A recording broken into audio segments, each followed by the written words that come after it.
রোজ রোজ তেল মশলা দেওয়া ভারী খাবার খেতে আর ভালো লাগে না, তাই না? আজকে আমি দেখাবো খুব সহজে হেলদি একটা ব্রেকফাস্ট, যেটা বানাতে লাগবে ঘরে থাকা মাত্র 2টা উপকরণ, আর 1 ফোঁটা তেলও লাগবে না। এত কম উপকরণে এত নরম আর মজাদার নাস্তা পেলে আপনি নিজেই অবাক হয়ে যাবেন। চলুন তাহলে দেরি না করে দেখে নিই আজকের রেসিপিটা। কি কি উপকরণ লাগবে সেটা আপনার স্ক্রিনে দেখে একটু বুঝে নেবেন। এখানে একটি বাটিতে আমি 2 কাপ ময়দা দিচ্ছি, তারপর 1 কাপ ভর্তি করে সুজি দিচ্ছি। এখানে মেজারমেন্ট হচ্ছে 2 কাপ ময়দার সাথে 1 কাপ সুজি দিতে হবে। আর এখানে সামান্য পরিমাণ লবণ দিচ্ছি। লবণ দেওয়ার পর একটা ডিম দিয়ে দিলাম। ডিমটা দেওয়ার পর পরিমাণ মতো এখানে চিনি দিলাম। চিনিটা দেওয়ার পর আর 1 চামচ ভর্তি করে বেকিং পাউডার দিয়ে দিলাম। এখন সমস্ত উপকরণগুলো মানে শুকনো উপকরণগুলো ভালো করে একটু মিশিয়ে নিতে হবে। এখানে পরিমাণ মতো দুধ জাল দিয়ে একদম ঘন করে সেই দুধটা আমি দিয়ে দিচ্ছি।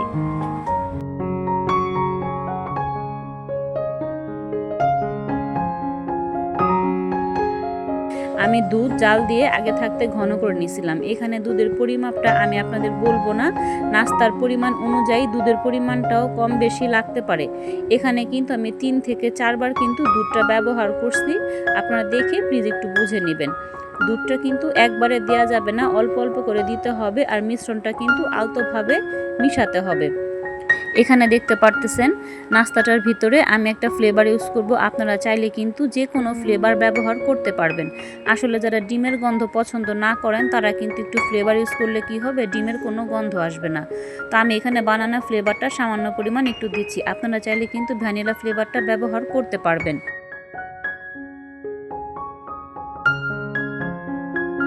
যারা সকালে একদমই ব্যস্ত থাকেন, নাস্তা বানাতে সময় পান না, আপনারা কিন্তু একবার হলেও রেসিপিটা বাসায় ট্রাই করে দেখতে পারেন, অনেক ভালো লাগবে। আর এটা স্বাদের কথা আমি আপনাদের বলে বোঝাতে পারবো না, অসাধারণ টেস্ট হয়।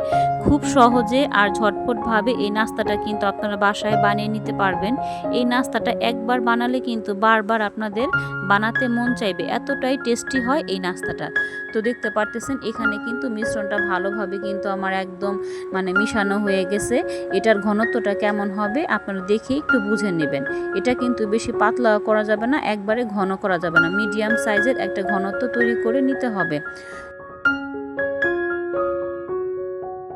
এখনো পর্যন্ত যারা আমার ভিডিওটা দেখতেছেন আপনাদের জানাই অসংখ্য ধন্যবাদ।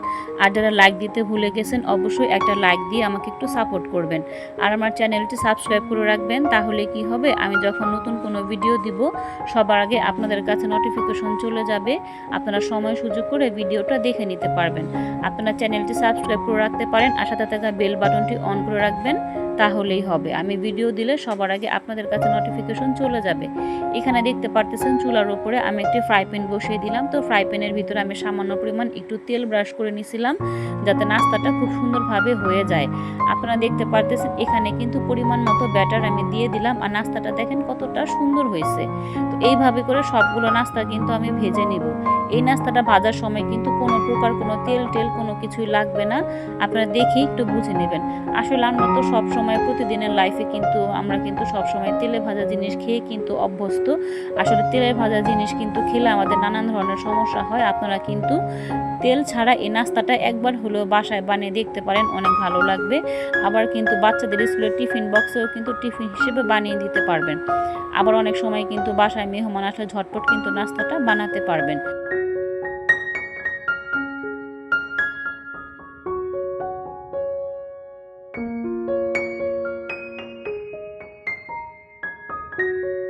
দেখলেন তো কত সহজে মাত্র 2টা উপকরণে একদম তেল ছাড়াই বানিয়ে ফেললাম এত সুন্দর নরম মজাদার আর হেলদি নাস্তার রেসিপি।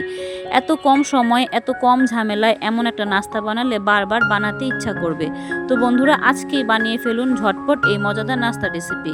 তো বলতে বলতে অনেকগুলো কথাই বলে ফেললাম। আমার কথার মাঝে যদি কোনো ভুল ত্রুটি থাকে অবশ্যই ক্ষমা দৃষ্টিতে দেখবেন। তো বন্ধুরা আজকে এই পর্যন্তই, আবার দেখা হবে নতুন কোনো রেসিপিতে। সেই পর্যন্ত আপনার আফরোজা কুকিং রেসিপির সাথেই থাকুন। আজকের রেসিপিটা আপনাদের কাছে কেমন লাগলো অবশ্যই কমেন্ট বক্সে একটু জানাবেন। আর আপনারা কিন্তু অবশ্যই বাসায় এটা বানিয়ে দেখবেন। আর আপনাদেরটা কেমন হলো অবশ্যই আমাকে একটু কমেন্ট বক্সে এসে জানাবেন।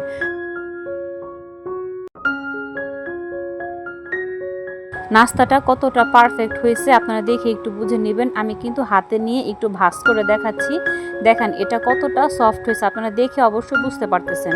তো আপনাদের কাছে রিকোয়েস্ট থাকবে আপনারা একবার হলেও এই রেসিপিটা বাসায় ট্রাই করে দেখবেন। আপনারা সবাই সুস্থ থাকবেন, ভালো থাকবেন। আসসালামু আলাইকুম।